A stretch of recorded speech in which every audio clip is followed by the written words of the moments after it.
Hi everyone. In today's tutorial, we will show you how to use the price range tool in Tradingview to measure price movement. This is a powerful feature that helps us quickly calculate price changes, percentages, and the time between points on the chart.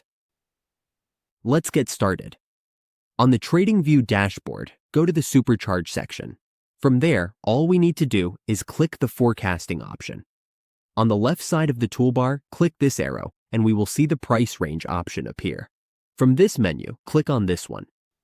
Now, all we need to do is drag from the highest point we want to measure down to the lowest point, like this, and once we are done, we simply release. We can now see the price range displayed on the chart.